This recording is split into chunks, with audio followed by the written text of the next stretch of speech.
DAB Digital Radio. This is Leica Radio. News Centre at 9. Police in Birmingham have declared a major incident after they were called to multiple stabbings in the city centre. The first one was reported just after midnight, followed by a number of others. Officers say work's ongoing to establish exactly what's happened. The former Shadow Home Secretaries defended the actions of environmental campaigners whose protests stopped some newspapers being distributed. Extinction Rebellion targeted 2 printing presses, meaning millions of people weren't able to get hold of papers.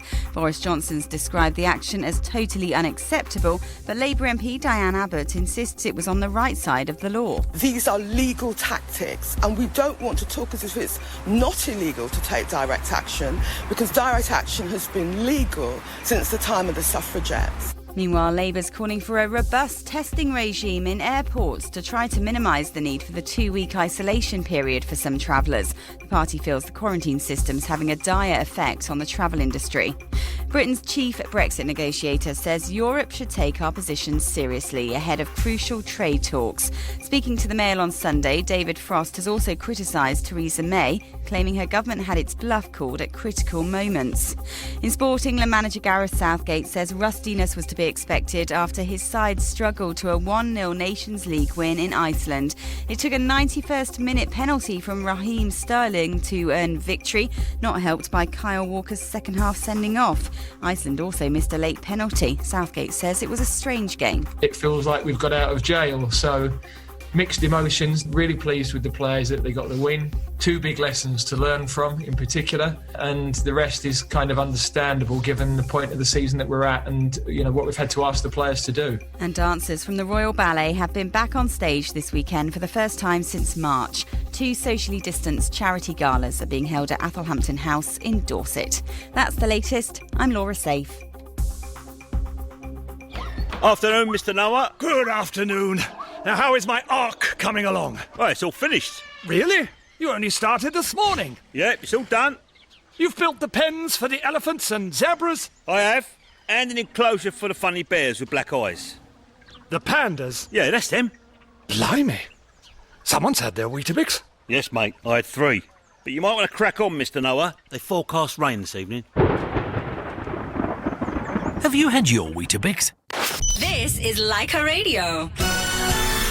Talking Points with Keith Faz on Leica Radio 1458 AM. Good morning and welcome to Talking Points with me, Keith Faz. Thank you for joining me today, Sunday the 6th of September 2020. On this day in 1666, the Great Fire of London was finally extinguished. And 104 years ago today, in 1916, the first supermarket was opened. It was called the Piggly Wiggly and was opened in Memphis, Tennessee by Clarence Saunders, no relation to the great Colonel. 23 years ago today was the funeral of the much-loved Diana, Princess of Wales. How we miss her. We hope to see a statue of her very soon. Happy birthday this week to Ramesh Kansagra from Northwood, who is 70, Sujata Barot from Leicester, and Maz Mashru from Oadby. The songs of this week have been chosen by Shalu Bajaj, who works in the food industry. She is married and has 3 kids. Good morning, Shalu. Good morning, Keith. Now tell us why you've chosen these songs and who do you want to dedicate them to? What about song number 1? The first song I have chosen is Ik Din Bik Jayega Mati Ke Mol. I would like to dedicate this to the Bollywood legend and my husband Deepak Bajaj and my children, my son Orange Mehak, and especially to my oldest son Chirag, who is going to university next week, and I want him to understand the value of life, that one day life will be finished and only your good words will be remembered. Indeed. What about song number 2? Actually, I chosen 2 songs, which is number 2 and number 3. Both songs which are Illegal Weapon and Party on My Mind. I would like to dedicate them to those who are suffering in lockdown during this pandemic. I hope these songs bring them happiness and they should start enjoying their life with this new normal. Well, that's very kind of you. Thank you for your your choices. We look forward to hearing them, and have a great Sunday, Shalu. Thank you, Keith. Everyone enjoy. On the programme today, I will be talking to a woman who began making buttons in Ruislip at the age of only 14 and now controls a luxury health spa chain worth £150 million. A doctor will update us on the issue of the Asian and ethnic minority communities and COVID, and a leading lawyer will explain the rise of drink-drive offences. Please stay tuned. This is Keith Vaz on Leica Radio 1458. Leica Radio. My special guest today has gone from a challenging background to become one of the world's most influential luxury spa operators. Dorothy Purdue started life in pre-war London. She took her first entrepreneurial steps on just £60 in the health and fitness industry to become the hugely successful businesswoman she is today. From opening her first health farm, Frimley's, in 1978, then Henlow Grange, Forestmere, Springs, she finally acquired Champneys, and she and her son Stephen developed it into the premier spa brand in Britain over the last 30 years with sheer hard work and dedication. The group is now valued at over £150 million. Not bad when you start with just 60 quid. It has had global success, and with her son Stephen now managing the company, it remains very much a family business. Hers is a fascinating story of a businesswoman whose services to the spa industry and prolific charity work gained her an OBE from the Queen in 2008.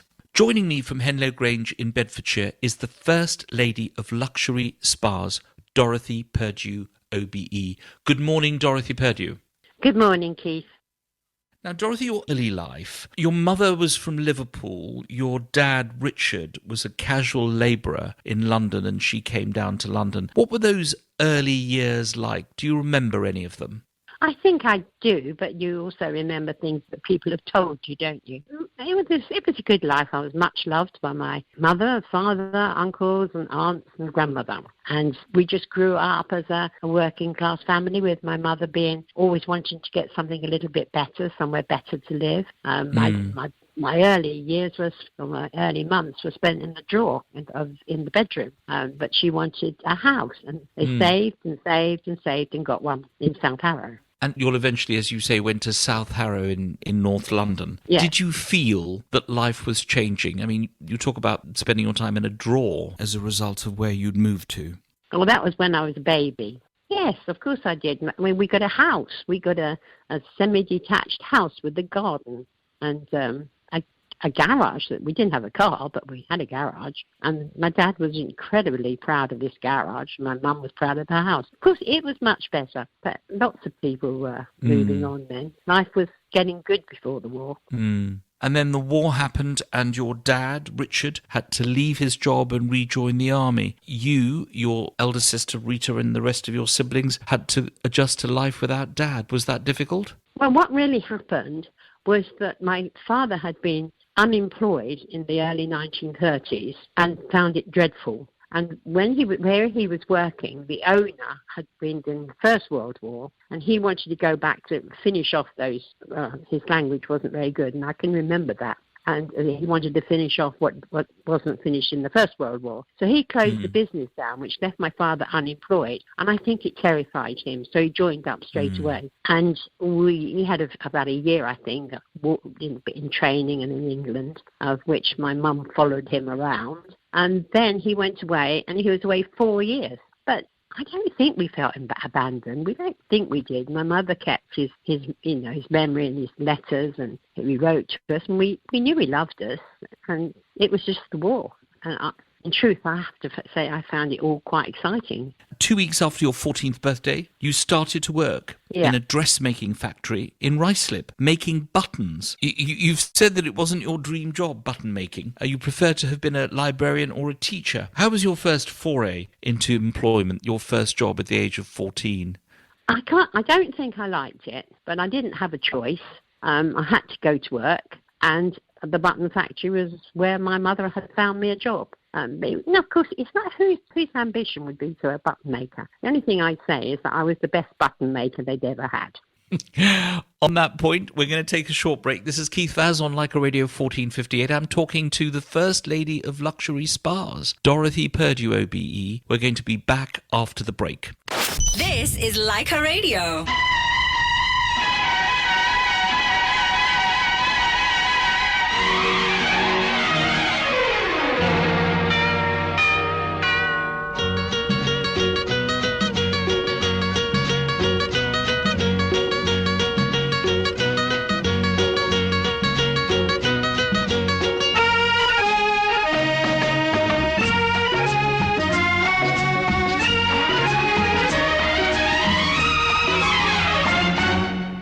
एक दिन बिक जाएगा माटी के मोल, जग में रह जाएंगे प्यारे तेरे बोल। एक दिन बिक जाएगा माटी के मोल, जग में रह जाएंगे प्यारे तेरे बोल। तुझे के होठों को देकर अपने गीत, कोई निशानी छोड़ फिर दुनिया से डोल। एक दिन बिक जाएगा माटी के मोल, जग में रह जाएंगे प्यारे तेरे बोल। ला ला ला ला ला ला ला ला ला ला ला ला।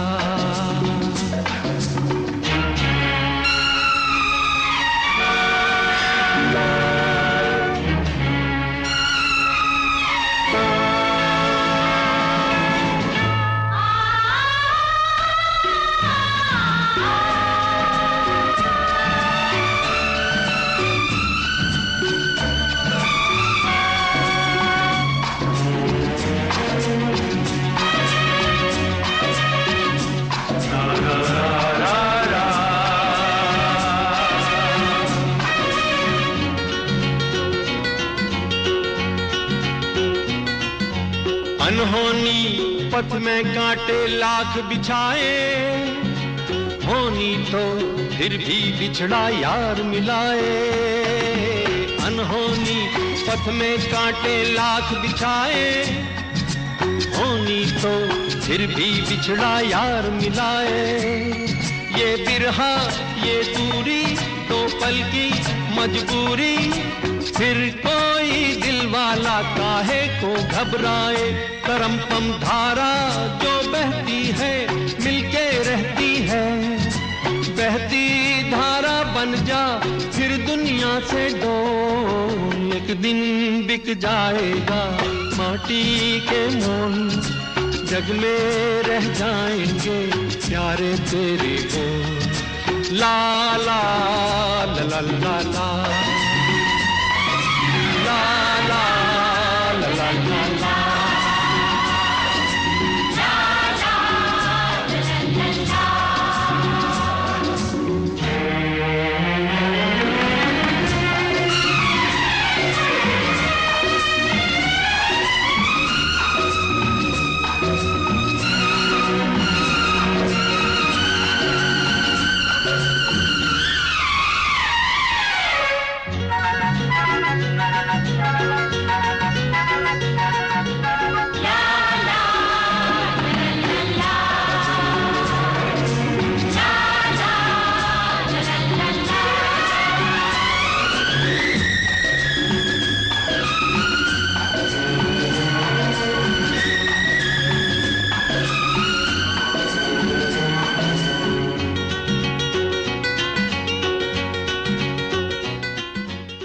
This is Talking Points with Keith Vaz on Leica Radio 1458 AM. Welcome back. This is Keith Vaz on Leica Radio 1458, talking to the remarkable Dorothy Perdue, who told us about her early life. She has now reached the grand old age of 88. She started working at the age of 14 making buttons, and she became the best button maker in Ruislip. Dorothy, you then took the plunge into slimming and you started your slimming clubs. What was the inspiration for that? Well, I was pretty overweight, in fact, quite seriously overweight, and I obviously had to lose weight. I joined Weight Watchers, and I actually loved it. I actually loved all the challenge of the slimming and everything. And so I lost about 5 stone in about 6 or 7 months, and I was fired up. I wanted everybody I knew to lose weight, and I went to apply to Weight Watchers for a job. and they wouldn't take me. They said I didn't need the money. By this time I was married and my husband had a good job, so we were quite comfortable. That was my middle class bit. And they wouldn't take me. And I was upset, really upset about it, because I thought, I know about nutrition. I know how to slim. I know how to do it. I can tell people, but they wouldn't have me. And so I had a friend who was a doctor, and he said, why don't you do your own? You can do it. Why do you want to let somebody else do it? You do it. So I thought that would be a good idea. So my husband and I devised a new diet, a diet that wasn't anything like a copy of the Weight Watchers, because I definitely wasn't going to do that. And this was called Weight Guard, is that right? Yeah. Yeah. So we were going to guard this weight, not watch it. That was the similar thing. Yeah, at its height, how many people were part of Weight Guard? How many subscribers did you have? I suppose I had about between 90 and 100 clubs. Each of them would have 100 guest members in them. It was very successful, and it was great fun. I loved every second of it. I really did. I didn't run all those 100. I employed a lot of people to do them, but I trained them, and it was good. I loved it. Best time, really. From there, the first involvement in the health spa industry, and you purchased Frimley's. Was that a difficult deal to do? Well, that came about because I was running this quite successful business from home. But you probably know that these days you weren't allowed to run a business from home. You had to have an office or somewhere to go. And so the planners decided that I couldn't do it, and they closed me down. So I had to find an office. And at that point, I was also taking people home with me to, push them on when they couldn't do it themselves. And my husband was away a lot. I mean, he came home and there was yet another fat woman in our house. And he said, do you get paid for this? And I said, no, but I'm helping them. He said, well, if you want to run a health farm, go and get one. So I thought that'd be a good idea. And I was looking to sell the house we had to buy a bigger house to run a health farm. Didn't know a lot about them, but I thought I'd run one. And during that process, a man called Roger Pearson found me, and he had a beautiful old sort of kind of stately manor house that he had to find a tenant to look after it for 5 years until the owner was 21. He was only 15 at the time. And he found me, and the Wills Tobacco family owned it, and we met them. And I just knew they would give it to me. I just knew they would. There were lots of applicants to run it, and it was in Thornby in Leicestershire. Yeah. So it was, in your area, really. And they did give it to me. It was free. It was free rent. But as you probably know, and everybody else knows in this world, there are no free lunches anywhere. So it cost a lot of money, every penny we had, to set it up and put the fire alarms in and all those things you have to do. And but I still loved it. And we went broke, actually. So while I was busy going broke, the bank manager lent me some money to buy Henlow Grange. And I had never understood why they gave me some money when I was already going broke, but they did. And I think banks were different then. I think they trusted the people that they were lending money to. It wasn't so commercial as it is now. And that's how I bought Henlow Grange. We're going to take a short break, and when we come back, we're going to continue our fascinating talk with Dorothy Perdue about how she ran Henlow Grange and became the first lady of luxury spas. Join me after the break. Leica. This is Leica Radio. Has your business moved online? Is it protected from hackers? Hackers will damage your reputation and leave you out of pocket. Search Forum Insurance Cyber Insurance online to protect your income, protect your business, and protect your future. Oh, I'm so worried. I bought the house, but if it doesn't rent out, what am I going to do? Listen, relax. I've got the perfect solution for you. I'm serious. I'm really starting to get worried now. Because of this lockdown, I'm struggling to find tenants. Slow down, take a deep breath and listen carefully. ZFA Group brings you guaranteed rent with 0% commission, free maintenance and 40 years of experience. We're also an approved local authority agent. Any property, any size, anywhere. To know more about guaranteed rent, call us now on 0208 514 3333 or visit our website zfagroup.com. Tariq Halal. There is only one. But there is always one branch near you. Croydon, Fulham, Streatham and Tooting in South London. For more info, visit tariqhalal.com.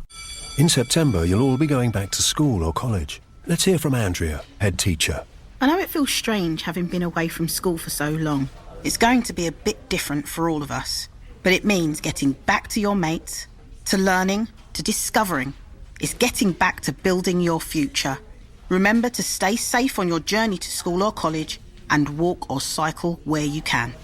If you have any questions or concerns about returning this term, check out gov.uk/back-to-school. Lockdown is finishing and businesses are reopening now. During lockdown, people started to listen to radio more. Radio is the best way to let your customers know that you are open again. To win customers back is challenging, but radio can help. Call Leica Media sales team on 0207 132 1458 to make your customers aware that you are open again.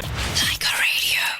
Talking Points with Keith Vaz on Leica Radio 1458 AM. Welcome back. This is Keith Vaz on Leica Radio 1458, talking to Dorothy Perdue, the First Lady of Luxury Spas. Started off making buttons and ended up running an empire. Dorothy, after Henlow Grange, you had what you describe as the long journey to Champneys. Why was Champneys such an important staging post on the way to the future of the company? Well, we'd already got, Frimsey had gone because we went broke. Then we had Henlow. Then we bought Springs, then we bought Forestmere. Then we bought, what else did I buy? Leicestershire. I'm not sure which order, I've forgotten which order we bought them in. But I think it was Henlow, Springs, Forestmere. And Champneys at Tring, one of the most famous health farms anywhere. And everybody talked about it as if it was the sort of the golden eye of everything. I save money and Stephen spends money. I think that's where we ought to put it. And I'd saved the money. We were doing very well with these three companies. And then suddenly, Champneys came up on the market. So we brazenly and very sort of viciously tried to buy it. And it got sold to somebody else. And a few years later, it came again. And we tried to buy it. And it got sold to somebody else. And then on the third attempt, it came up and we bought it. And it was just an ambition of Stephen's, really, that he wanted to own the best. And we got it. And it really wasn't the best when we got there and examined it all. I don't think the people running it could have run a rabbit show if they didn't ask to. It was just poor. And I couldn't really understand why it had such a good reputation. So we got it and we were happy with it. So, and then we'd always called the other sort of Henlow Grange, Brimley, Springs, the names of the ones when we bought it. But this time we decided, after taking some advice, that as they'd spent millions promoting it, we should take advantage of the name, and we did.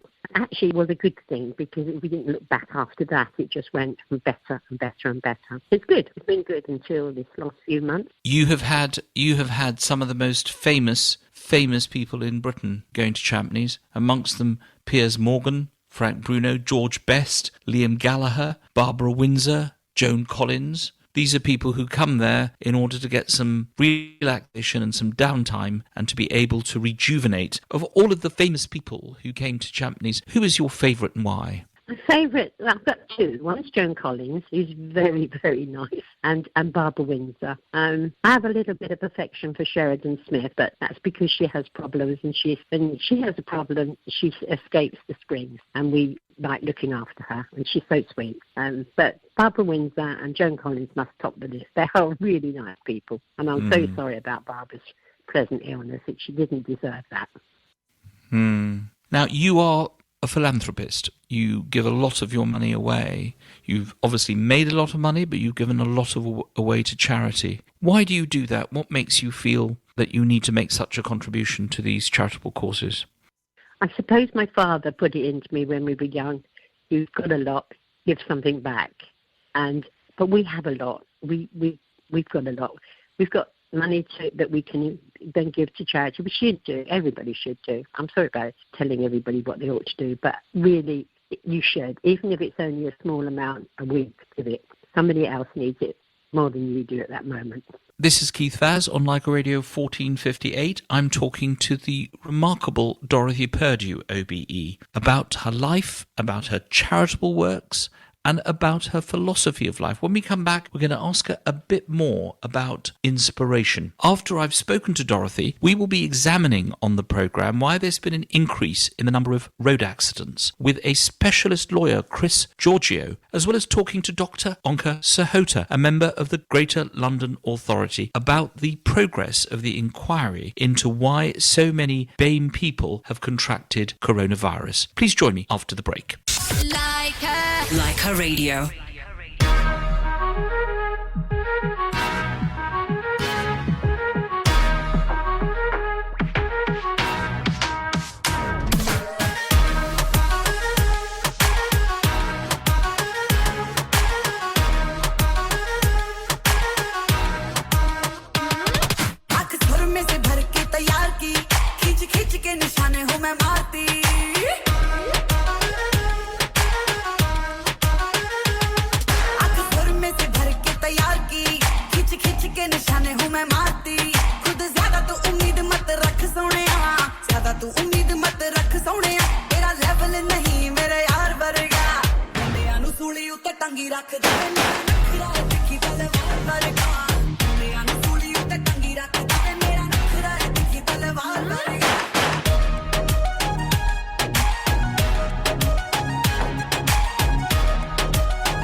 Like a Radio.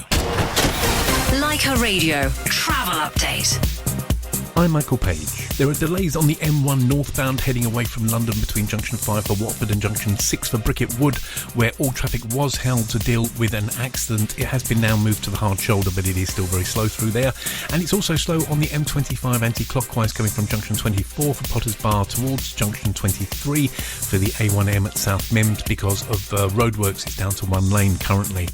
In Berkshire, the M4 eastbound is closed between Junction 5 for Langley and Junction 4B for the M25 until tomorrow morning for the weekend works, and the A13 is still closed heading away from London between the Wellington interchange and the M25 Junction 30 for Lakeside because of an oil spill.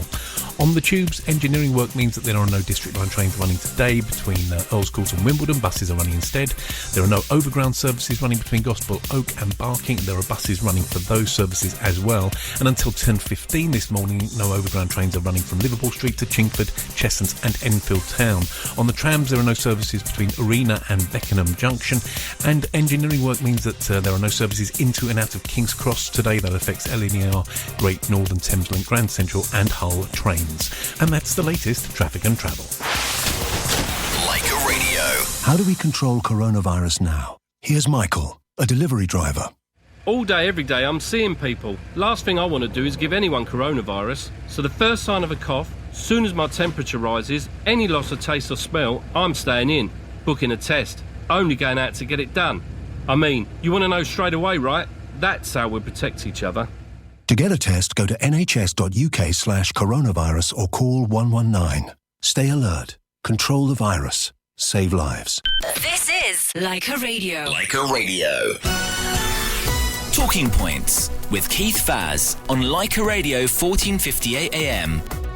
Welcome back. This is Keith Faz on Leica Radio 1458. I'm talking to the remarkable Dorothy Perdue OBE. We have crammed in to 15 or so minutes, 88 years of her remarkable life. But I wanted to ask you before we end, Dorothy, family obviously means a great deal to you. Why is family so important and so important to the businesses that you've run? Well, Stephen is obviously the king of my business.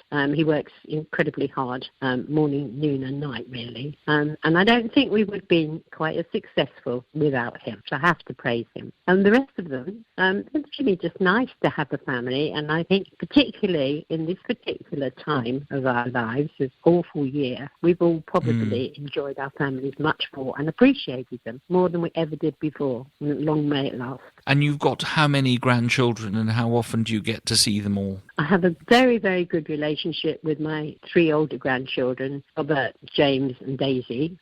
Really have a nice relationship. They actually visit me and I've been on holiday with them. And then I've got blessed with another 2 younger ones that Stephen provided for me. They're called Barney, who's the cutest thing in the world, but a handful, and Raffaella, and I love them. And then somehow along the way, my youngest granddaughter, Daisy, provided 3 great-grandchildren who are the delight of my life. Now, you've inspired women, not just in terms of the business that you have been involved in, but the way in which you have conducted yourself. Has it been tough being a woman business person in a man's world? No, it hasn't. I have just done what I wanted to do, how I wanted it to be done, and I believe in what we're doing. And no, I haven't felt any problems with it at all. Now, you got your OBE from the Queen for your charitable and business success. What was it like getting that honour? The Queen's never visited Champagnes, but who knows, she may well have had some of your Champagnes products. Was it a very special day? Did you enjoy it?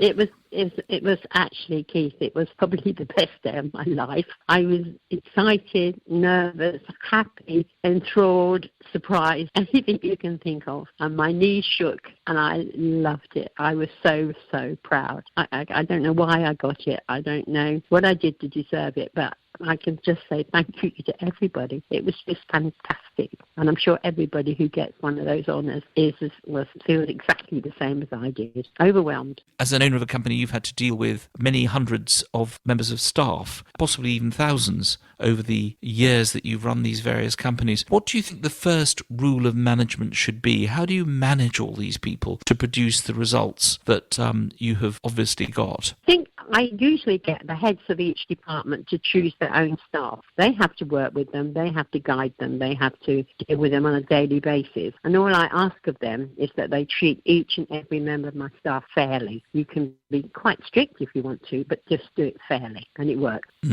I've got quite a few people who've actually worked 35 years. You're a great traveller. You've been all over the world, including to Kashmir in India. Why is travelling important to you? I mean, obviously you're running an empire here, but you always make the time to go away and see new places. What do you get out of this travelling? A lot of knowledge about the world and how it works. I love, love, love India. I love the colours of it all. And they're such a nice, sweet, friendly nation. I think that is my favourite. But Kashmir was just extraordinary. I mean, I just landed there at the most peculiar time. There wasn't anybody else. There were no other tourists in the country except me and the friends I went with. It was really odd. It was very nice, but a bit frightening. Now, finally, Dorothy, you said this, and this is quoted in your biography, The Long Road to Champneys. I believe you get out of life what you put in. We are not all blessed with talent, but we all have opportunities of some sort. If we can choose to take them and work hard, anything can happen. My philosophy has always been, don't moan about life, get on with it. You've never moaned. You've lived the most amazing life. Tell me one more ambition you have for either your family, your company, or yourself, which you must fulfill. That's the hardest question you've asked me. I am not ambitious. I have never been ambitious. I've just done and carried on and taken the opportunities that came my way. Unfortunately, a lot did come my way. But what else do I want to do? I just want to get through this year. I just want to get a vaccine. I just want to be able to go out and about and to travel again. And I have to get vaccinated, I think, before that's going to happen. But that's all I want to do, is get through this. Dorothy Purdue, at the age of 88, you have been an inspiration in business and because of your charitable works. On behalf of the listeners of Leica Radio 1458, thank you for joining us this morning and sharing some of the tips of your success. Have a very enjoyable Sunday. Thank you, Keith, and my best wishes to all your listeners and to your family. Thank you very much for interviewing me. Leica Radio.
Talking Points with Keith Vaz on Leica Radio 1458 AM.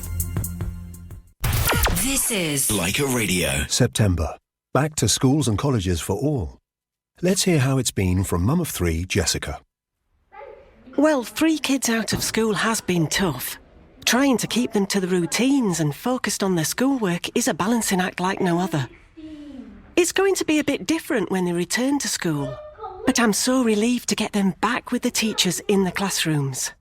If you have any questions or concerns about schools and colleges returning this term, go to gov.uk/back-to-school. Basement Club, new opening on 97 Ealing Road, Wembley. Try your favourite non-veg and veg food with live music. आप भी पहुंचिए और लुत्फ उठाइए. Basement Club पे DJ and live music. For party hire and bookings, call 0208 723 2333. Basement Club, new opening.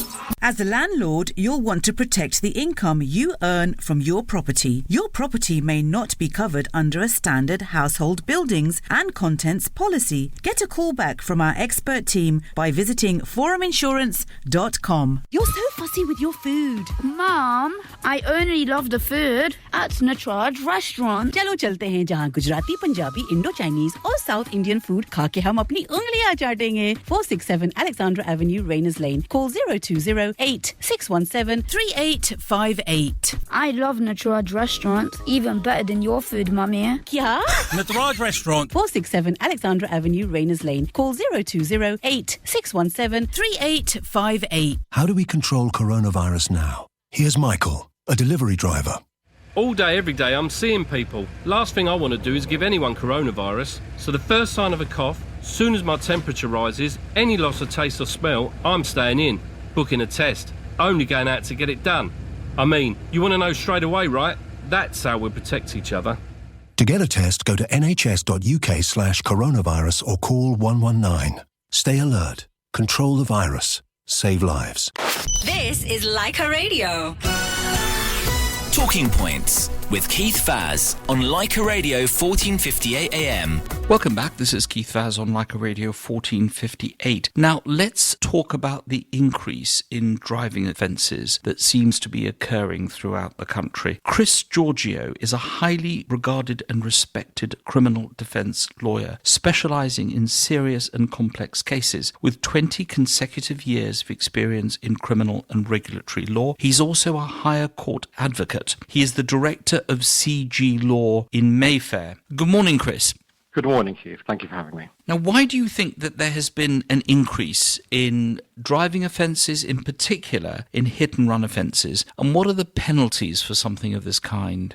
Yes, I think it falls into two categories. There are two types of people that commit hit and runs. One are people who are fully insured on their vehicles, and for whatever reason they decide to leave the car. Very often the police will infer that they have been drinking and don't want to be breathalyzed, so would rather compromise their vehicle at the roadside and make off. But more commonly, what the courts see are drivers with no license and no insurance who have got behind the wheel of a car and more often than not have collided with another vehicle or street furniture and then abandoned the car there. Very often it's now become much harder than it was perhaps in our days to get driving licenses, and it's much more expensive now to be insured behind the wheel. And the temptation for some is too great to take it upon themselves to get behind the wheel of a car, very often a family car that may be insured in somebody else's name, where they get behind the wheel and unfortunately, given their inexperience in driving, they do have an accident, and they very often would rather compromise the vehicle, leaving it very often crashed into another vehicle and absconding rather than facing the consequences of the police arriving. And may not prove popular for the second point, but I often hear it, particularly from my clients as well, is that there is a real lack of actual visible police road patrols on the road, and therefore the temptation for some is that if they do make a run for it, they may well initially get away with it, but very often caught. The offence, just for your listeners' confirmation, is failing to stop. Hit and run is a term that the media use very common, but in court, one is charged with failing to stop, and they can face anything from penalty points to up to 6 months imprisonment, depending on their background and how serious the crash was. Now, in terms of drink driving offences, this has also been on the increase. Obviously, because of coronavirus, there have not been as many cars on the road. But what's the best way to be absolutely certain before you get into a car that you are not over the limit? Because you deal with many, many of these cases. Is there a particular way of doing that? So I think the simple advice is not to drink and drive. There is a common myth that people are allowed up to 2 drinks and then they can drive, and that's a complete fantasy because no two people are the same. Alcohol breaks down in the body very differently depending on whether somebody's eaten, depending on someone's build. There are kits that one can buy to test themselves, but there's no hard and fast rule as to how many drinks one can have, and if anyone is in doubt whatsoever, the best thing to do is leave the car there and not drive. There are countries, for example, such as Australia, which have zero tolerance. Our tolerance here is 35 millilitres of breath, which can equate to 2 drinks for an average person, but again, that isn't a hard and fast rule. But some countries, such as Australia, I think New Zealand as well, have zero tolerance, and you just simply cannot get behind the wheel if you've consumed any alcohol. You have defended many very famous people. Some of them you've got off. What's been the most bizarre explanation given for someone who is over the limit? The bizarre explanations are very often that somebody has been at a party and they've not realised their drinks have been laced, what they call a spiked offence, where they don't realise that, for example, an orange juice they're drinking or cocktail, a non-alcoholic cocktail they're drinking has been laced very often by a friend with some alcohol to cheer that person up, and that person then gets behind the wheel. So the laced drinks defence, as it were, is one that's run. It's not an easy defence, deliberately not, but that's very often what we see: somebody going to a party, consuming what they think is a non-alcoholic drink, and lo and behold, it's laden with strong spirits or something of that ilk. Now, we've seen an increase in insurance premiums for those of us who are drivers. Presumably a conviction will push your insurance up. Are you noticing that in terms of the work that you're doing? Yes, very much so. For your listeners, if somebody is convicted with, unfortunately, for any drink drive offence, whether it's failing to provide an analysis or drug driving, which is treated very, very similarly insofar as disqualifications, some insurance companies simply won't insure you. The mainstream companies have become very rigid in their approach to insuring anybody with a drink drive conviction within the last 3 to 5 years. There are some more niche insurance companies that can cater for those with convictions for drink driving, but they can expect to pay up to double what they were paying before, and that's a year-on-year increase, and the conviction will stay on your driving record for between 3 to 5 years. Some insurance companies will take a more lenient view after 3 years, but very often it's 5 years. So the increase is over a 5-year period is quite substantial. There are certain things drink drivers can do. They can do a drink drive rehabilitation course if it's offered to them by the court, which can reduce their ban, and some insurance companies look on that quite favourably because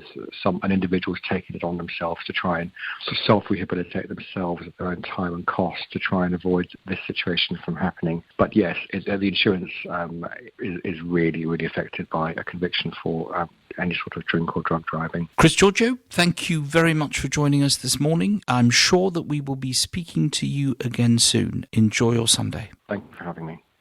This is Leica Radio. Social distancing means try to stay 2 meters or 3 steps away from anyone you're not living with. Tune in to Rocky on Thursday at 9 a.m. on Leica Radio, where he's going to talk in detail with Dr. Rajesh Chadda in Punjabi about social distancing in our daily lives. ਜਦੋਂ ਮੈਂ ਆਪਣੇ ਘਰ ਦੇ ਅੰਦਰ ਹੈ ਮੈਂ ਹੋਣਾ ਬੰਦਿਆਂ ਦੇ ਨਾਲ ਮੈਂ ਮਿਲ ਵਰਤ ਸਕਦਾ ਜਿਹੜੇ ਆਪਣੇ ਘਰ ਦੇ ਵਿੱਚ ਨਹੀਂ ਰਹਿੰਦੇ ਹਾਂਜੀ ਜ਼ਰੂਰ ਤੁਸੀਂ ਮਿਲ ਸਕਦੇ ਹੈਗੇ ਆਪਣੇ ਘਰ ਦੇ ਅੰਦਰ ਬਟ ਸੋਸ਼ਲ ਡਿਸਟੈਂਸਿੰਗ ਮੇਨਟੇਨ ਕਰਨੀ ਪੈਣੀ ਹੈ ਤੁਹਾਨੂੰ 2 ਮੀਟਰ ਦੀ ਮਿਨੀਮਮ ਡਿਸਟੈਂਸ ਅਗਰ ਨਹੀਂ ਤਾਂ 1 ਮੀਟਰ ਨਾਲੇ ਤੁਸੀਂ ਉਹਨਾਂ ਨਾਲ ਫੇਸ ਟੂ ਫੇਸ ਨਾ ਗੱਲ ਕਰੋ ਸਾਈਡ ਬਾਈ ਸਾਈਡ ਬਹਿ ਜਾਓ ਜਾਂ ਤੁਸੀਂ ਹੁਣ ਖਾਣਾ ਪੀਣਾ ਇੱਕ ਦੂਜੇ ਨੂੰ ਨਾ ਪਾਸ ਕਰੋ ਆਪਣੇ ਆਪ ਜਾ ਕੇ ਚੱਕ ਲਓ ਤੁਸੀਂ ਹੱਥ ਰੈਗੂਲਰਲੀ ਜਾ ਕੇ ਯੂਜ਼ ਕਰ ਸਕਦੇ ਹੋ ਵਾਸ਼ਰੂਮ ਯੂਜ਼ ਕਰ ਸਕਦੇ ਹੋ ਹੱਥ ਸਾਬਣ ਨਾਲ ਪਾਣੀ ਨਾਲ 20 ਸੈਕਿੰਡ ਦੋਨੇ ਹੈਗੇ ਜਾਂ ਫਿਰ ਹੈਂਡ ਸੈਨੀਟਾਈਜ਼ਰ ਯੂਜ਼ ਕਰ ਸਕਦੇ ਤੇ ਘਰ ਦੇ ਅੰਦਰ ਹੀ ਤੁਸੀਂ ਸੋਸ਼ਲ ਡਿਸਟੈਂਸਿੰਗ ਜ਼ਰੂਰ ਮੇਨਟੇਨ ਕਰਨੀ ਹੈ Keep visiting www.gov.uk/coronavirus for your latest guidelines on social distancing. In the event of an insurance claim, an insurer may not pay your full claim if you are underinsured. Make sure you have the right policy in place for your needs. For a bespoke quote, visit foruminsurance.com for a call back from our team within 30 seconds. Pakistan is calling. The mobile plan you've been waiting for has arrived. You can now get 1,000 minutes to call Pakistan from your Leica mobile with Pakistan Plus M bundle. You can also get 3 GB of data and 1,000 minutes and text in the UK. All of that for the low price of £20 for 30 days. Never miss the chance to keep in touch with your family again with Leica Mobile. Visit leicamobile.co.uk to see the full offer today. T&Cs apply. Leica Mobile. September marks the return to schools and colleges for all. Let's hear from Mandy, head teacher. We all know school is the best place for your kids to be, not just for their education, but for their well-being and routine too. And that hasn't changed. We've put in a lot of measures to help keep them safe, and we're ready to welcome your children back. It's going to be a bit different for all of us, but our commitment to your child's future remains our priority. If you have any questions or concerns, go to gov.uk/backtoschool. This is Leica Radio. This is Talking Points with Keith Vaz on Leica Radio 1458 AM. Finally, let's catch up on what's happened to the issue of BAME people and coronavirus. Dr. Onkar Sahota is a practicing physician and a member of the London Assembly. Indeed, he's chaired the Health Committee for the last 7 years. He was elected in 2012. He currently sits also on the London Assembly Oversight and Budget and Performance Committee, and he joins me this morning from Southall in West London. Good morning, Onkar. Good morning, Keith. Now, the GLA set up an inquiry, well, the Health Committee did, into COVID deaths and the BAME communities. What kind of information is coming forward? How is that inquiry going? Well, we've had 2 meetings since the lockdown on this matter. Of course, the COVID-19 infection showed us the impact of inequalities on people. The people who died in this pandemic were the ones who were on the frontline workers, the porters, the cleaners, the nurses, indeed even doctors. And of course, we realized that people who had health inequalities did worse. And we want to know why the BME community did even worse amongst those groups. And the evidence is still out, but we are concerned about the fact that the BME community has been disproportionately affected. And that's what we set up the inquiry to take evidence from the experts on this. So we had the director of NHS London giving evidence, and also from the BME and other health unions. Do you think that the results, the final findings of the inquiry will be ready before the end of the year? Because obviously there are a lot of lessons to be learned from what has happened. Indeed, we must have these lessons in the public domain, particularly if we suspect there may be a second spike. And we are hoping to produce a report in November and work with the Department of Health to see how we can make recommendations, which the Minister of Inequality is also working on. Now, with your physician's hat on, you must be following this very carefully because you're still practicing as well as a political figure in the Greater London Authority. Are we any closer? I ask this to almost all my guests who are doctors. Are we any closer to deal with virus? Well, the virus is still out there, and we've learned more about it now than we did, say, 5-6 months ago. But we still aren't sure whether the vaccine will be ready or when it will be ready. Because the issue with the vaccine is, one is, will it give us enough immunity? And secondly, how long will the immunity last for? So I know that England is leading in this research, particularly at the Oxford University, are leading this research, but we haven't got anyone close, apart from the Russians claiming that they've created a vaccine, but no one else in the world has, and that hasn't been scrutinized by the health community. So we are working on very hard on it. We need to get a vaccine that will be a game changer, but no one knows when that will happen. Finally, since you're a member of the GLA representing a large portion of London, schools are back, people are using public transport again, but there is anecdotal evidence that it's not as full as it used to be. Are people returning back to public transport? Are they getting on the tubes and the buses? Well, first of all, I think, Keith, the important thing is that Londoners did what was required of them, that they stayed at home during the lockdown, they didn't travel, and that was exactly what we wanted. But of course, now we must rebuild the confidence of the public that A, it's safe to travel on the transport, and B, that the workplaces are safe. So people are beginning to return to work, but of course, COVID-19 has been a transformational change in society, and not all employers are back to 5 days working, and not everyone feels ready to go back to work, but the transport system is ready, and we need to build up slowly, but that confidence needs to come from making sure that it's safe to travel, and people take responsibility. They sit at least 1 meter apart, that they do wear face covering, and we are all in this together. But the answer to this question is this: it's building up slowly, and I know that the increase has been 7% from last week to this week, and people are getting that confidence.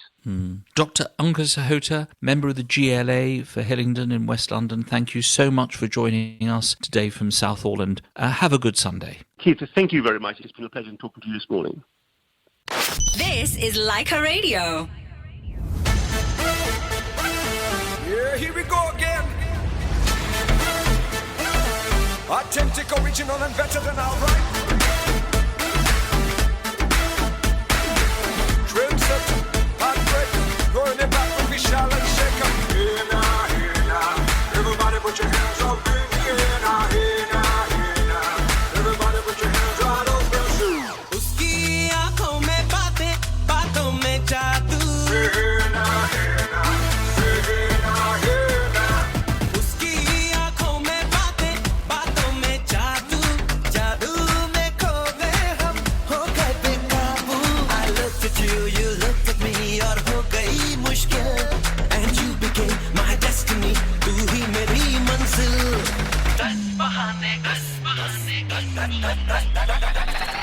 बहाने करके ले गए दिल ले गए दिल 10 बहाने करके ले गए दिल ले गए दिल 10 बहाने करके ले गए दिल 10 बहाने करके ले गए दिल ले गए दिल 10 बहाने करके ले गए दिल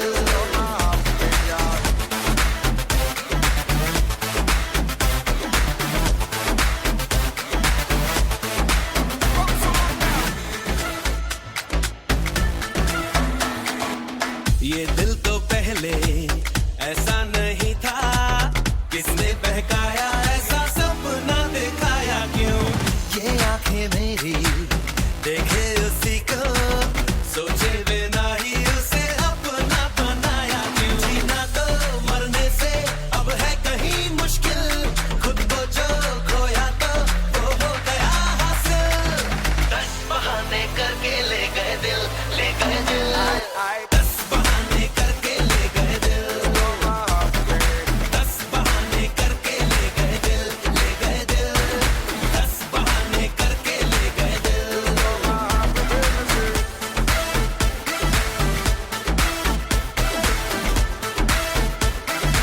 She better like a fire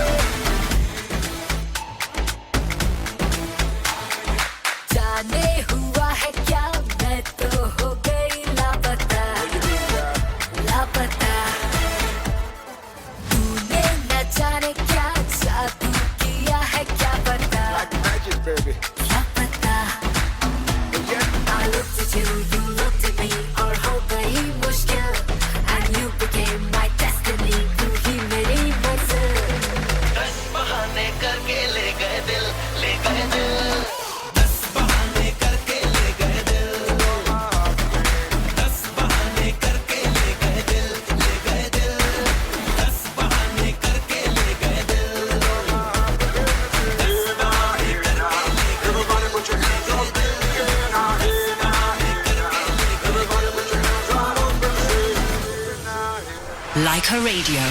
Time's up for this week. Please stay tuned for Sonia, who will be hosting another wonderful edition of Bollywood Hits after the news. My thanks to my guests, Dorothy Perdue OBE, Chris Giorgio, Dr. Onkar Sahota, AM, and Shalu Bajaj for choosing our songs. Thanks to the Leica team, station manager Sunil, producer Rupi, and my editor Adam. This has been Keith Vaz on Talking Points on Leica Radio 1458. Thank you for tuning in. I know that you have a choice, so thank you for spending a bit of your Sunday morning with me. I'm signing off with Roses by St. John, one of my TikTok favourites. Stay safe and have a great Sunday. This is Leica Radio.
on your mobile. And on DAB Digital Radio.